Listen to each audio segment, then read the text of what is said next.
Hi everyone. इस lecture में कुछ बार्क का TIFR 2021 का पूछा गया क्वेश्चन सॉल्व करेंगे। ठीक है, तो क्वेश्चन क्या है पहला कि if z is a complex number then find out the residue of the 5z minus 1 square under 1 minus z। Option क्या है कि 1 under 9 minus 16 and minus 9/10 and √13। तो इसको करने के लिए आपको क्या करना है, पहले जो कंडीशन होता है पोल का, पोल फाइंड आउट करने का जो कंडीशन होता है, पोल क्या होता है कि इस फंक्शन में जो डिनोमिनेटर है 1 माइनस जेड इक्वल टू इसको 0 कर दीजिए। सो देन क्या होगा कि जेड का वैल्यू क्या आ रहा है कि 1। तो ये जो पोल है इस कॉम्प्लेक्स फंक्शन का वो क्या है कि 1। तो देन रेसिड्यू निकालना था।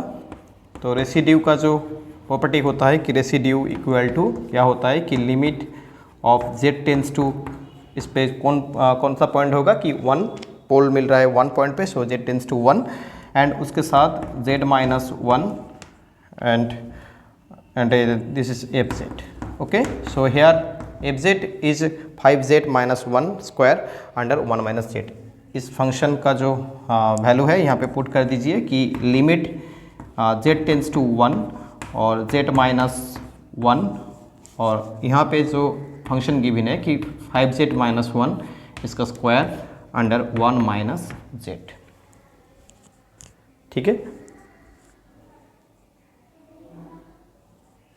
तो देन देखिए कि इसमें z माइनस 1 है बट डिनोमिनेटर में 1 माइनस जेड है, तो इसलिए मैंने यहाँ पे एक नेगेटिव को कॉमन लेके कर रहा हूँ कि लिमिट ऐसे भी लिख सकते हैं कि z minus Z tends to 1, और इसको मैंने क्या किया कि एक माइनस बाहर ले लिया तो क्या हो गया कि 1 माइनस जेड। ठीक है, और यहाँ पे जो था कि 5z माइनस 1 इसका स्क्वायर अंडर 1 माइनस जेड, तो फिर क्या हुआ कि 1 माइनस जेड कैंसिल हो गया। तो फिर आपको जो मिल रहा है कि लिमिट ऑफ, तो z टेंस टू 1, और इसमें जो मिल रहा है कि 5z माइनस 1 इसका स्क्वायर एंड बाहर में एक नेगेटिव यहाँ पे था वो रहेगा। ठीक है, तो देन आपको z का वैल्यू 1 पुट करने से जो मिल रहा है कि माइनस ऑफ 4 का स्क्वायर दैट मीन्स माइनस 16। ठीक है, तो इसका जो राइट ऑप्शन होगा कि ऑप्शन बी।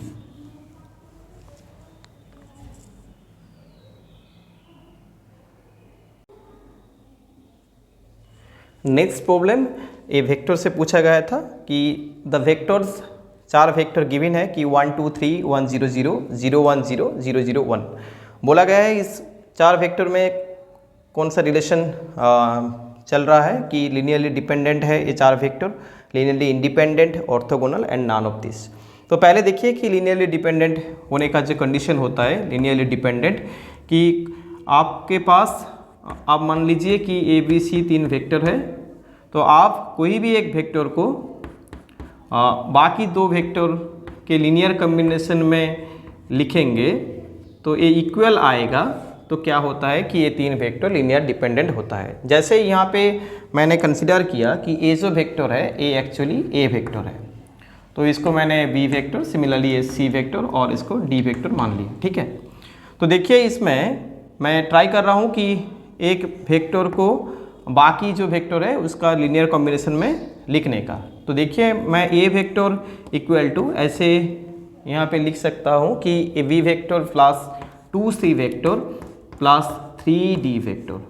तो देखिए कि बी वेक्टर का वैल्यू क्या है कि 1 0 0, सी वेक्टर का वैल्यू क्या है 0 1 0, डी वेक्टर का वैल्यू क्या है 0 0 1। तो इसमें आप पुट करेंगे तो क्या होगा, देखिए कि 1 0 0 then 2 of multiply of c vector that means 0 2 0 and c vector d vector जो है 0 0 1, तो इसको 3 मल्टीप्लाई करेंगे तो क्या होगा कि 0 0 3।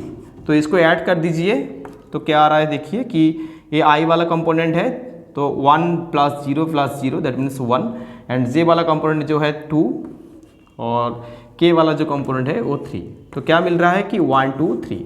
और देखिए कि ये वेक्टर जो क्वेश्चन में गिवन था वो भी 1 2 3 ही था, तो इसलिए देखिए कि ए वेक्टर को मैंने बी सी और एंड डी वेक्टर का लीनियर कॉम्बिनेशन में अभी इक्वल में लिख पा रहा हूँ, ठीक है।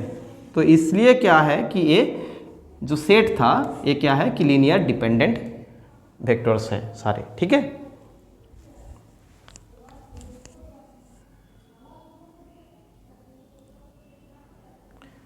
नेक्स्ट प्रॉब्लम कि the L vector represent the total angular momentum operator, the value of the L cross L, ठीक है। कि एल क्या है कि एंगुलर मोमेंटम ऑपरेटर है और पूछा जा रहा है कि एल क्रॉस एल का वैल्यू क्या होगा। तो देखिए कि दो वेक्टर का जो क्रॉस प्रोडक्ट निकालने का तरीका है कि डिटर्मिनेंट होता है कि कैलकुलेशन करने का तरीका, डिटर्मिनेंट लगा दीजिए। तो डिटर्मिनेंट क्या होगा कि I cap J cap of K cap और यहाँ पे आएगा कि L X and L Y and L Z, क्योंकि L vector equal to L X I cap plus L Y J cap plus L Z K cap, ठीक है। तो same क्या होगा कि और एक एल के लिए आएगा तो ए आ गया, ठीक है। तो इस डिटर्मिनेंट को एक्सपांड करिए तो क्या आ रहा है, देखिए कि आई कैफ और इसमें जो मिल रहा है कि L Y of L Z minus of L Z of L Y, ठीक है। L Y L Z Z Y, okay. So next क्या होगा कि प्लस जे कैफ, तो क्या होगा कि पहला मैंने आई कंपोनेंट को ले लिया, फिर जे कंपोनेंट ले रहा हूँ, तो जे से क्या होगा कि आपको मिलेगा कि एल जेड एल एक्स, ठीक है। या अब हाँ ऐसे लिख सकते हैं कि L Z of L x minus of L x of L Z plus K cap. तो के कैप पे क्या आ रहा है कि देखिए कि L X L Y and minus L Y of L X, ठीक है। तो देन क्या होगा, देखिए कि ये जो वैल्यू होता है कि L Y L Z minus L Z L X, ये क्या होता है एक्चुअली, ये जो होता है कम्यूटेशन होता है, ठीक है। जैसे आपको पता है कि ए बी का कम्यूटेशन जो होता है actually A B minus of B A. तो कम्यूटेशन कैलकुलेट करने का जो तरीका होता है तो वही होता है, कम्यूटेशन का मतलब होता है ए, ठीक है। तो इसलिए मैं इसको ये भी लिख सकता हूँ कि कम्यूट फॉर्म में है, तो I cap of commutation of क्या है कि L Y of L Z, ठीक है। तो ऐसे करके जो बाकी जो टर्म है उसको भी लिख दीजिए। क्या आ रहा है कि एल जेड एल एक्स आ रहा है, देन क्या होगा कि plus K cap of L X and L Y, ठीक है।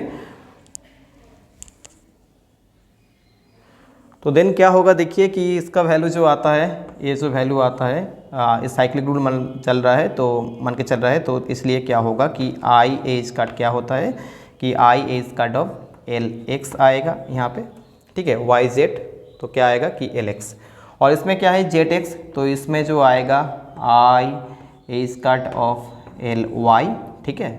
जेड एक्स हो है यहाँ पे, तो बाकी जो टर्म है वो आएगा तो एल वाई। तो इसका जो कम्यूटेशन मिलता है क्या होगा कि एल एक्स एल वाई, तो क्या होगा कि I as cut of L Z. तो देखिए तो क्या आ रहा है, हर टर्म में आई एज कट आ रहा है, और पहला जो टर्म आ रहा है कि आई एज कट को आप कॉमन ले लीजिए। तो मैं यहाँ पे कर रहा हूँ कि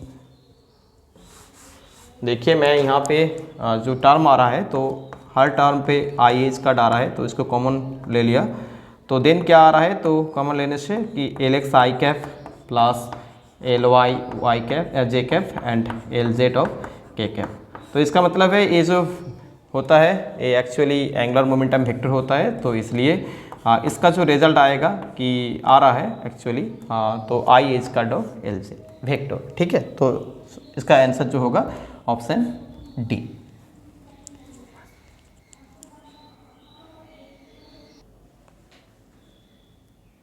नेक्स्ट प्रॉब्लम जो है कि a particle of mass M is subjected to the force, force given है कि फोर्स क्या है कि force equal to minus of X A to the power minus T under B, जहाँ पे ए एंड बी क्या है, ए वन डायमेंशन में है।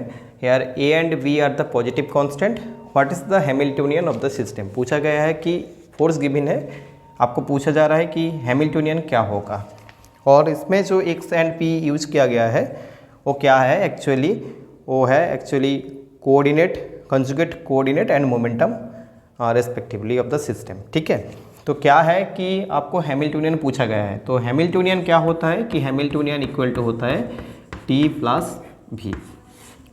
तो आपको पता है कि जो कंजर्वेटिव सिस्टम के लिए क्या होता है कि फोर्स इक्वल टू जो होता है माइनस ऑफ ग्रेड भी।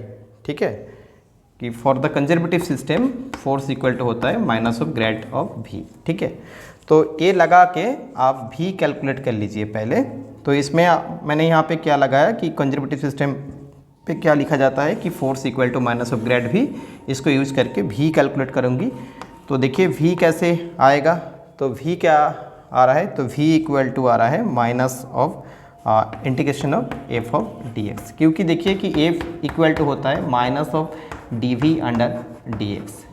ठीक है, क्योंकि यहाँ पे वन डायमेंशन बोला गया है और फोर्स में देखिए ए एक्स ही गिवन है सिर्फ। ठीक है, तो वन डायमेंशन लगाइए। तो फोर्स गिवन था, तो इसमें आप यूज़ कर दीजिए जो वैल्यू गिवन है। तो माइनस पहले से था और फोर्स का जो वैल्यू है minus of A X E to the power minus T under B, और इसमें क्या है कि डी एक्स। ठीक है, तो देन देखिए कि ये जो A of minus minus plus हो जाएगा, तो और क्या होगा कि A of A to the power T under B, A पर टर्म बाहर आ गया, इंटीग्रेशन होगा x of D x.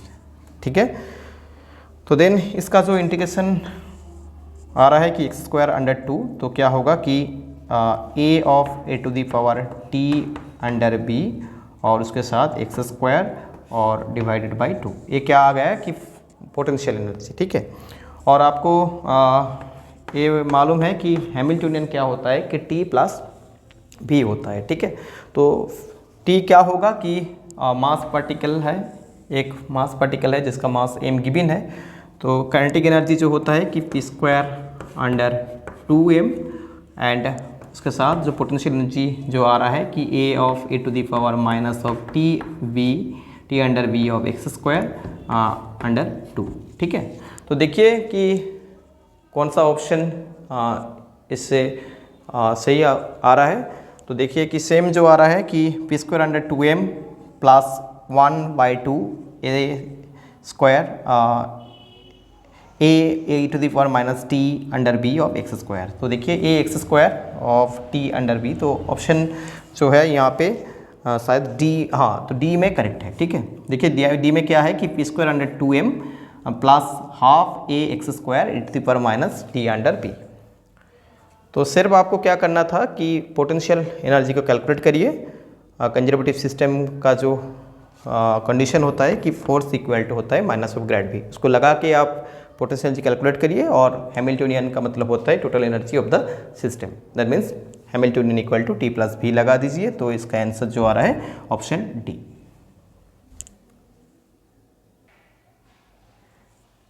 Next problem, which statements regarding the nucleon force is not true. कौन सा ऑप्शन इस चार में से है कि जो न्यूक्लियर फोर्स को जो कैरेक्टर है न्यूक्लियर फोर्स का उसमें से गलत है। ठीक है, तो कि पहला ऑप्शन जो है it has an exchange character. Next जो ऑप्शन है it has a tensor nature. Third option it shows charge independent and it has a spin independent. देखिए कि पहला जो ऑप्शन है ये करेक्ट है, क्योंकि न्यूक्लियर फोर्स जो लगता है न्यूक्लियन के अंदर, वहाँ पे मेसन जो पार्टिकल होता है वही एक्सचेंज पार्टिकल से काम करता है। तो इसलिए क्या होता है कि न्यूक्लियर फोर्स लगता है। ठीक है, तो एक न्यूक्लियर फोर्स क्या होता है कि एक्सचेंज कैरेक्टर होता है, और जहाँ पे एक्सचेंज पार्टिकल जो दिखाता है वो क्या है कि मेसन्स। ठीक है, और ये क्या हुआ है एक स्ट्रॉन्ग फोर्स भी होता है न्यूक्लियर फोर्स, इसलिए मेसन के लिए। तो देखिए नेक्स्ट क्या है कि it has a tensor nature. हाँ ठीक ही है, ये भी सही है, क्योंकि जो न्यूक्लियर फोर्स होता है उसमें जो स्पिन डिस्ट्रीब्यूशन होता है उसको हम लोग टेंसर के फॉर्म में लिख सकते हैं, जैसे डेल्टा और पाउली स्पिन मैट्रिसेस ऐसे फॉर्म में लिख सकते हैं। ठीक है, तो टेंसर नेचर होता है न्यूक्लियर फोर्स, ये भी सही है। It shows the charge independent. हाँ ये भी सही है, क्योंकि देखिए कि न्यूक्लियर फोर्स कहाँ पे लगता है कि एन पे न्यूट्रॉन न्यूट्रॉन पे और न्यूट्रॉन प्रोटॉन और प्रोटॉन प्रोटॉन पे।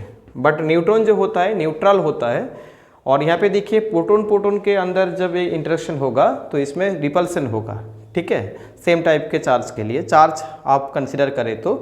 बट जो न्यूक्लियर फोर्स होता है वो क्या होता है कि स्ट्रॉन्ग फोर्स होता है, तो इसलिए एन तो न्यूट्रल है बट ये न्यूक्लियर फोर्स स्ट्रॉन्ग फोर्स होता है, तो इसलिए हम लोग ऐसे कंसिडर करते हैं कि ये एक स्ट्रॉन्ग फोर्स है, तो इसलिए इसमें चार्ज जो डिपेंडेंसी वो नहीं देखा जाता है, तो इसलिए न्यूक्लियर फोर्स क्या होता है कि एक चार्ज इंडिपेंडेंट फोर्स होता है। नेक्स्ट जो है it has a spin independent, ये गलत है। एक्चुअली जो होता है न्यूक्लियर फोर्स क्या होता है कि स्पिन डिपेंडेंट होता है।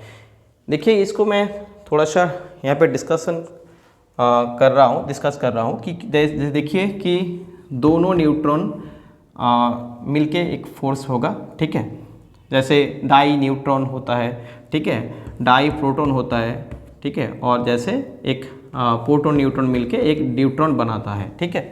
तो ये तीन केस में नेचर में सिर्फ यही मिलता है, बट ये दोनों नहीं मिलता है, क्योंकि ये दोनों नहीं मिलने का जो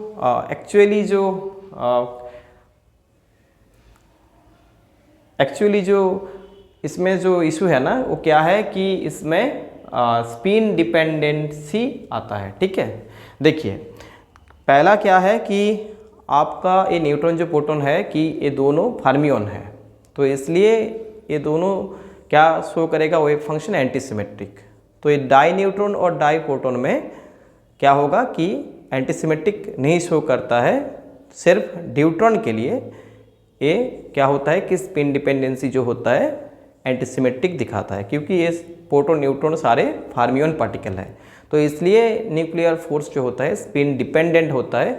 इसलिए नेचर में भी ये दो केस नहीं मिलता है, सिर्फ यही नेचर में एग्जिस्ट करता है, ठीक है। तो न्यूक्लियर फोर्स क्या होता है एक्चुअली स्पिन डिपेंडेंट होता है, बट यहाँ पे जो क्वेश्चन में जो ऑप्शन गिवन था स्पिन इंडिपेंडेंट दे गया था, तो इसलिए इसका जो राइट ऑप्शन होगा कि ऑप्शन 4। आपको पूछा जा रहा है कौन सा सही नहीं है, ठीक है, तो इसलिए इसका आंसर होगा ऑप्शन 4, ठीक है। It has a spin independent.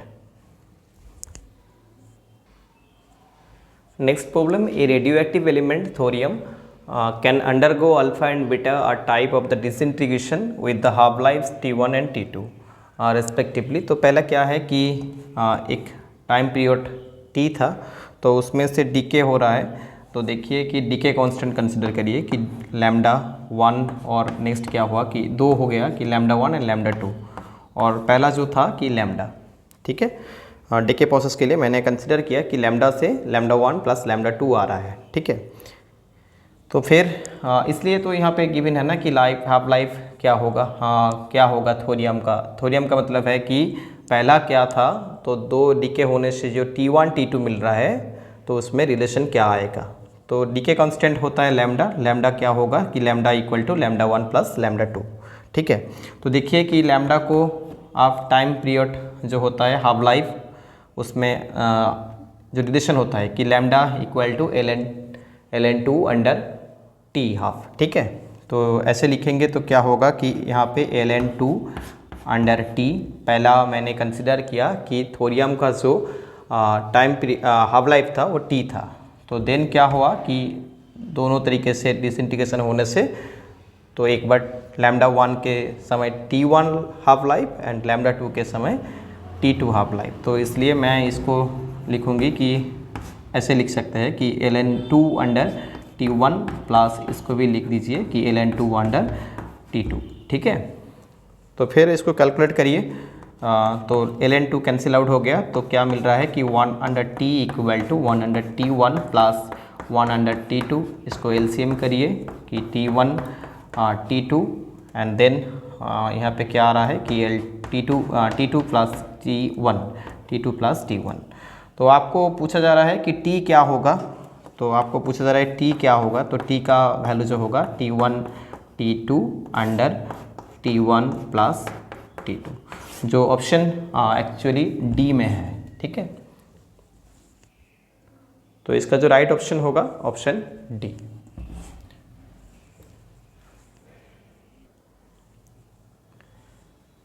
Next problem क्या है कि the Hamiltonian of a system is given by A is equal to P square under 2m e to the power minus gamma T plus half m omega square X square e to the power gamma T. It describes the motion of, first option जो है कि a harmonic oscillator, a damped harmonic oscillator, a N harmonic oscillator, A system with unbounded motion. ठीक है, तो चलिए इसको solve करते हैं कि हैमिल्टोनियन गिवन है तो इक्वेशन ऑफ मोशन पूछा जा रहा है। तो आपको पता है कि Hamiltonian canonical equation of motion क्या होता है कि P K dot equal to होता है P K dot equal to minus of del H under del Q K. ठीक है, एक होता है और एक होता है कि Q K dot equal to del H under del P K. यहाँ पे जो कोऑर्डिनेट है कि क्यू के जो है, यहाँ पे जो क्यू के है वो क्या है कि एक्स है। ठीक है, यहाँ पे जो जनरलाइज्ड कोऑर्डिनेट है वो क्या है कि एक्स, एंड जनरलाइज्ड मोमेंटम जो है वो क्या है कि पी एक्स। ठीक है, चलिए तो फिर कैलकुलेट करिए पहले कि कैनोनिकल इक्वेशन। तो क्या होगा कि एक्स डॉट ए लगाने से कि X dot equal to del H under del P X. ठीक है, तो इसका मतलब क्या है कि एक्स डॉट इक्वल टू आएगा 2px under 2m, so that means px under m और इसके साथ e to the power minus of gamma T. ठीक है, ये क्या है कि एक्स डॉट का वैल्यू, एंड देन ए वाला कैनोनिकल इक्वेशन लगाने से क्या मिलेगा कि px डॉट इक्वल टू मिल रहा है क्या होगा कि minus of del H under del X. ठीक है, तो ए वाला टर्म आएगा तो माइनस और यहाँ पे 2x, सो 2 कैंसिल आउट, सो क्या होगा कि M of omega square X of A to the power of gamma T. ठीक है, X dot and P X dot Hamiltonian canonical equation से मिल गया है। ठीक है, तो देन आप क्या करेंगे कि ये जो वैल्यू है इसमें से आप यहाँ पे लिखिए कि पी एक्स का वैल्यू क्या है। एक्चुअली पी एक्स का वैल्यू है एम ऑफ एक्स डॉट, और ए वाला टर्म यहाँ पे आएंगे तो ये नेगेटिव वाला पार्ट पॉजिटिव हो जाएगा। ठीक है, पावर में, तो A to the power of gamma T M of X dot equal to P X. तो इसको आप डेरिवेटिव कर दीजिए, तो इसमें आएगा कि पी एक्स का वैल्यू डेरिवेटिव करने से टी से डिफरेंशिएट करेंगे तो क्या होगा कि पी एक्स डॉट, और ए वाला टर्म जो आएगा, ए वाला जो टर्म आएगा एम ऑफ पहला एक्स डॉट जो था वो डबल डेरिवेटिव करने से डबल डेरिवेटिव हो जाएगा तो एक्स डबल डॉट हो जाएगा, और इसमें क्या होगा कि e to the power of gamma T, इसको पहले रख दीजिए और देन क्या करें कि u प्लस वी के फॉर्म में, तो then M of X dot को रखिए कि इसमें जो डेरिवेटिव होगा e to the power of gamma T, तो इसमें से एक गामा आएगा और e to the power of gamma T ये मिल रहा है। ठीक है,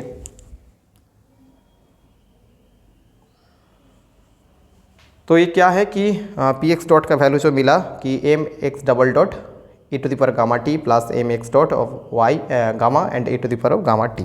ठीक है, तो देखिए कि ये जो इक्वेशन आ रहा है, मैं यहाँ पे एक बार लिख रहा हूँ क्योंकि यहाँ पे अच्छे से देख नहीं पा रहे हो शायद। तो P X dot equal to क्या है, क्या मिल रहा है कि M double X double dot e to the power of gamma T plus क्या है कि M X dot of gamma A to the power of gamma T.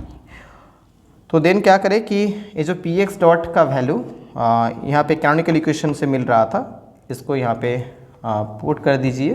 तो क्या आ रहा है देखिए कि यहाँ पे ए लिखने से minus M omega square X of A to the power of gamma T A मिल रहा था, और इधर पे क्या था कि M X double dot A to the power of gamma T, ये वाला टर्म जैसे था वही मैंने लिख रहा हूँ कि M X dot of gamma of A to the power of gamma T. इसको थोड़ा सिंप्लीफाई कर लीजिए कि आप ऐसे करिए कि ए वाला टर्म को वहाँ पे उधर ले जाइए तो प्लस आ जाएगा।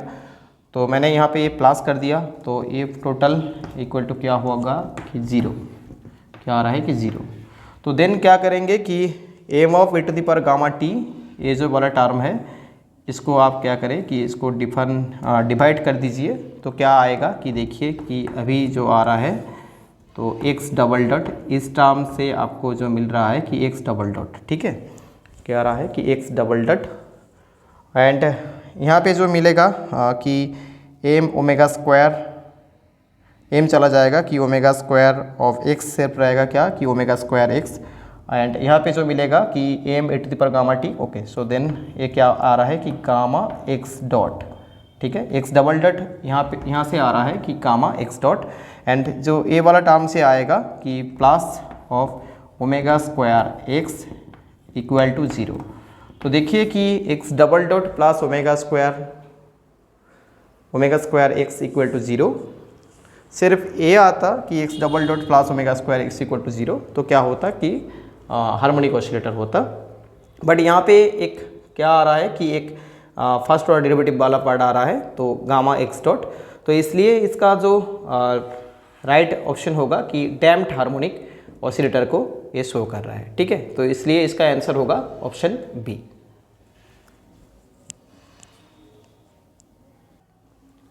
नेक्स्ट प्रॉब्लम है कि for a Fermi gas of n particles in 3 dimension at t equal to 0 kelvin, the Fermi energy is proportional to n to the power 2/3, n to the power cube, n square and n to the power 3/2।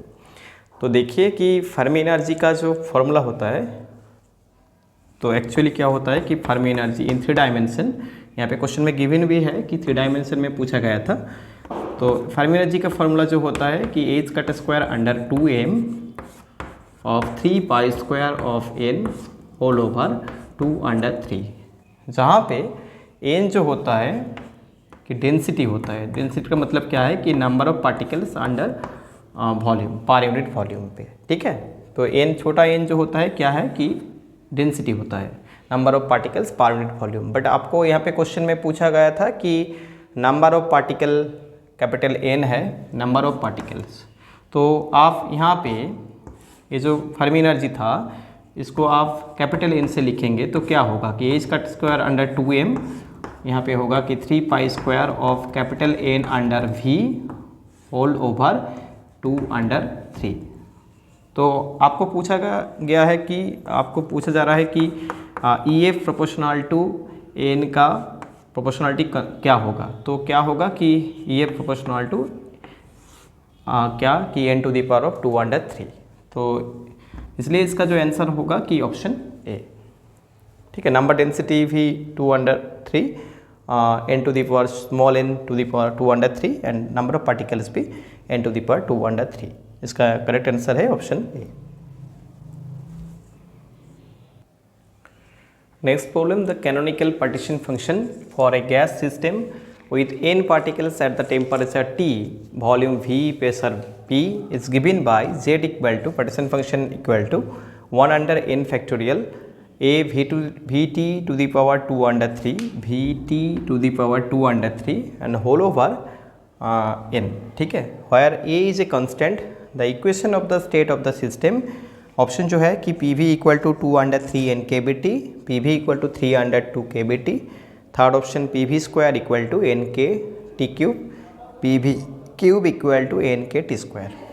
तो देखिए कि इसमें जो पूछा जा रहा है कि इक्वेशन ऑफ स्टेट क्या होगा। तो इक्वेशन ऑफ स्टेट कोई क्वेश्चन में पूछा जाता है तो आपको क्या करना होता है कि प्रेशर को कैलकुलेट करना होता है, ठीक है। यहाँ पे पार्टीशन फंक्शन गिवन था, तो पार्टीशन फंक्शन से आप प्रेशर कैलकुलेट कर लेंगे तो इसका आंसर आ जाएंगे, ठीक है। देखते हैं इसका सॉल्यूशन कैसे करना था। देखिए कि z equal to 1 under n factorial a v t whole to the power 2/3 over n, ठीक है। तो z गिवन था, तो पहले आप यहाँ पे फ्री एनर्जी फंक्शन जो होता है उसको कैलकुलेट कर लीजिए कि इसका जो फार्मूला होता है -kT ln/z, ठीक है। तो इसको कैलकुलेट करने से मैं कैलकुलेशन कर ही दे रहा हूँ। देखिए कि यहाँ पे क्या आएगा कि -kT ऑफ ln/z, z का जो वैल्यू है वो यहाँ पे लिख दीजिए कि 1 under n factorial of a of vt to the power 2/3 whole over, इसका क्या है कि होल ओवर n, ठीक है। तो देन क्या है देखिए इसको आप कैलकुलेशन करेंगे तो क्या लिख सकते हैं कि माइनस के टी, और इसमें जो है कि ln 1 अंडर n फैक्टोरियल, तो ये माइनस हो जाएगा। तो पहला ये लिख लीजिए कि ln of a of V T to the power 2 under 3 whole over n minus of ln of n factorial. ठीक है, तो ये जो 1 अंडर n फैक्टोरियल ये माइनस हो गया। ठीक है, तो देन इसमें आप एक काम करें कि इसमें आप स्टार्लिंग एप्रोक्सीमेशन लगा दीजिए। स्टार्लिंग एप्रोक्सीमेशन क्या होता है कि ln of n factorial equal to होता है कि n ln minus of n। Stirling approximation तब लगता है जब एक नंबर ऑफ पार्टिकल का सिस्टम में जो नंबर ऑफ पार्टिकल होता है वो लार्ज होता है। वो स्टैटिस्टिकल मैकेनिक्स में यही लगा सकते हैं कि ln n factorial equal to n ln minus n, इसको बोला जाता है कि स्टार्लिंग एप्रोक्सीमेशन।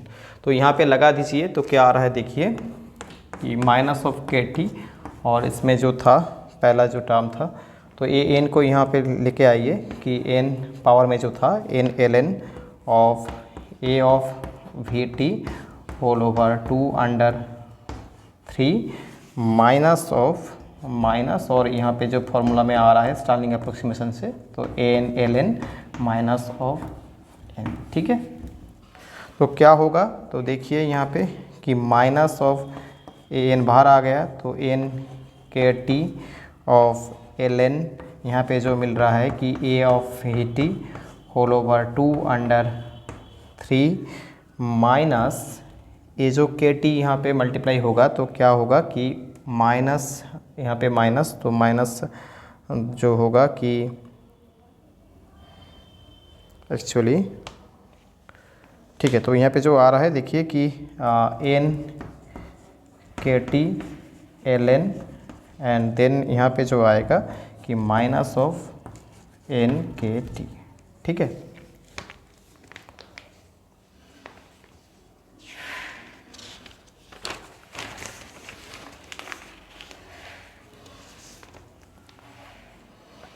तो ये जो वाला पार्ट आ गया। ठीक है, तो इसमें कुछ साइन में कुछ गलत हो रहा है कि देखिए कि ln n factorial n ln minus n, तो यहाँ पे एक शायद एक माइनस जो यहाँ पे मल्टीप्लाई हो रहा है तो इसमें ये माइनस प्लस हो जाएगा, और यहाँ पे जो एक माइनस है ये इस माइनस से minus plus and then minus. तो ठीक है, अभी ठीक है, तो क्या है कि ये फ्री एनर्जी फंक्शन है। नेक्स्ट देखिए कि आपको इक्वेशन ऑफ स्टेट निकालना था, तो इक्वेशन ऑफ स्टेट निकालने का जो तरीका होता है मैंने पहले भी एक बार बोला है कि प्रेशर कैलकुलेट करिए। तो प्रेशर जो होता है कि थर्मोडायनेमिक रिलेशन से आपको मिलता है कि pressure equal to minus del F under del V at constant T. ठीक है, तो फ्री एनर्जी फंक्शन को वॉल्यूम से डिफरेंशिएट करने से negative sign with and time and T जो है टेम्परेचर कांस्टेंट करने से प्रेशर मिलता है। तो फिर आप क्या करें कि माइनस एफ का जो वैल्यू मिल रहा था उसको भी से डिफरेंशिएट करिए, तो जो रिजल्ट आ रहा है देखिए जो आपका एफ अभी मिल रहा था तो उसमें से आएगा कि minus K N K T of 1 under A of V to the power 2 under 3 T to the power 2 under 3 and उसके साथ और एक जो टर्म था तो वहाँ से आएगा कि A T to the power of 2 under 3 and यहाँ पे 2 अंडर 3 और v का पावर क्या होगा कि 2 under 3 minus 1, so that means ये आ जाएगा -1/3। ठीक है, तो ये आ गया। ठीक है, तो ये चीज़ आ गया, तो इसमें से इसको आप मल्टीप्लाई करेंगे तो क्या होगा कि प्लस, और इसमें भी की जो पावर है उसमें थोड़ा कैंसिल होगा, t जो कैंसिल हो जाएगा T to the power 2 under 3 इसमें चला जाएगा। तो जो आएगा देखिए कि इसमें एन के टी आप पहले रख दीजिए, इसको थोड़ा सिंप्लीफाई कर लेते हैं कि क्या आ रहा है कि 2 अंडर 3, और देखिए कि ए वाला जो टर्म ए और इसमें जो ए है ए भी कैंसिल आउट हो रहा है, और इसमें जो मिल रहा है कि V to the power 2 under 3 यहाँ पे है जो कि -1/3, तो यहाँ पे भी होगा कि -1/3 है, और यहाँ पे क्या है कि V to the power 2/3, T तो कैंसिल आउट हो गया तो ए मिल रहा है।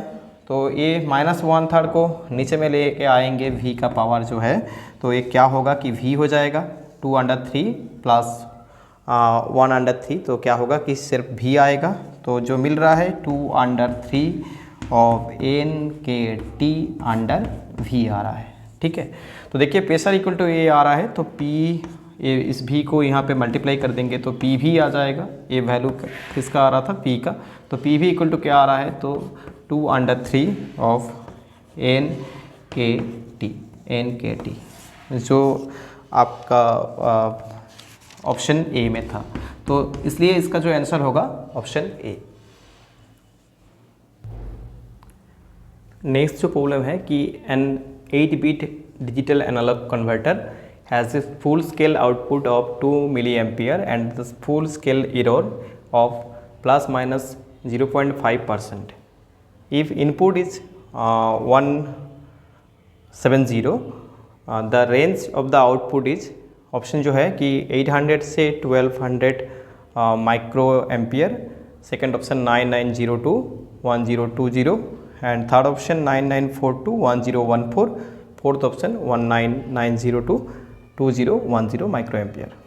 तो इसको सॉल्यूशन करने के लिए आपको क्या करना है, देखिए कि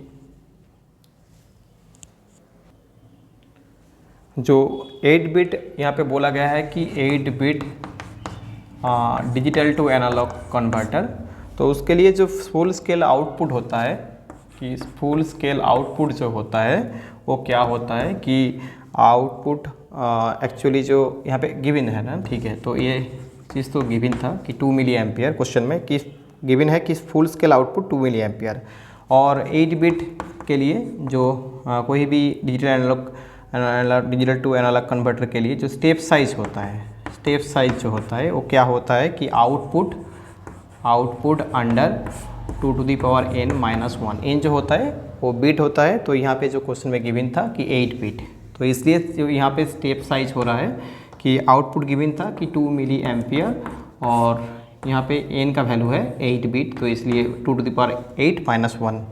तो इसका जो रिजल्ट आ रहा है कि 2 मिली एम्पियर अंडर 255, ठीक है, 255, इसका रिजल्ट आएगा 256 -1, सो 255। तो इसको कैलकुलेट करने से जो अप्रोक्सीमेटली जो रिजल्ट आएगा कि 7.84 माइक्रो एम्पियर। ठीक है, तो नेक्स्ट क्या है कि इनपुट क्वेश्चन में गिवन था, तो इनपुट जो गिवन था कि 1/70, सो दैट मीन्स 170, तो यही था। तो ये बाइनरी में गिवन था, ठीक है, तो इसको पहले आप डेसिमल में कन्वर्ट करिए। को डेसिमल में कन्वर्ट करने से इसका जो रिजल्ट आ रहा है, देखिए कि ये 128, ठीक है, क्या है कि 128। कैसे करना है कि 0 ए क्या कितना है कि देखिए 1 2 3 4 5 6 7 8 डिजिट है यहाँ पे, तो पहला जो टर्म मल्टीप्लाई होगा 2 to the power 7 से, ठीक है, तो उसका जो रिजल्ट आएगा 128/10, ठीक है। तो बाइनरी से पहले जो इनपुट था बाइनरी में उसको आप डेसिमल में कन्वर्ट करिए, तो क्या आ रहा है कि 128। सो द आइडियल आउटपुट जो अभी है कि ये जो क्या था कि स्टेप साइज था, तो आइडियल आउटपुट क्या है, तो देखिए कि अभी तो आइडियल आउटपुट जो होगा कि कि 128 एंड स्टेप साइज जो है कि 7.84 micro ampere. So that means इसको कैलकुलेट करने से जो रिजल्ट आएगा नियरली अबाउट 1004 माइक्रो एम्पियर, ठीक है, रिजल्ट आएगा 1003.52, तो इसको मैंने 1004 माइक्रो एम्पियर कंसिडर किया, ठीक है। तो देन यहाँ पे एक चीज़ गिवन था कि एब्सोल्यूट एरर गिवन था, तो क्वेश्चन में गिवन था, ये भी गिवन था कि एब्सोल्यूट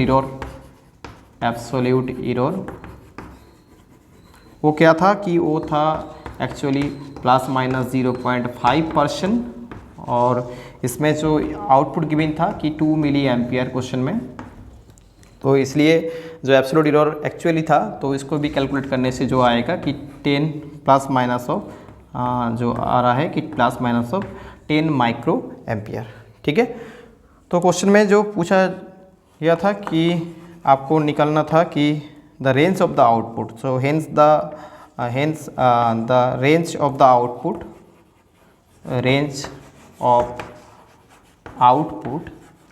आउटपुट क्या होगा कि देखिए कि अभी तो आउटपुट जो आ रहा है आइडियल आउटपुट वो क्या होना था, होना चाहिए था कि 1004, बट इसमें थोड़ा एरर आ रहा है।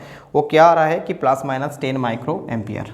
तो इसलिए इसमें जो होगा कि 1004 - 10 micro ampere to 1004 + 10 micro ampere. तो इस रेंज में आपका क्या होगा कि आउटपुट आएगा। तो इसका सॉल्यूशन करिए। तो सॉल्यूशन करने से जो मिल रहा है देखिए कि 994 ठीक है, 994 माइक्रो एम्पियर, और इसमें जो आ रहा है कि 1014 micro ampere. So that means जो अभी जो आउटपुट होगा तो क्या होगा वो 994 micro ampere to 1040 micro ampere. तो इसका जो ऑप्शन होगा वो ऑप्शन सी में था शायद, तो जो करेक्ट ऑप्शन होगा ऑप्शन सी। तो इस वीडियो में इतना ही। नेक्स्ट कुछ प्रॉब्लम सॉल्यूशन सेकंड पार्ट पे हम लोग करेंगे।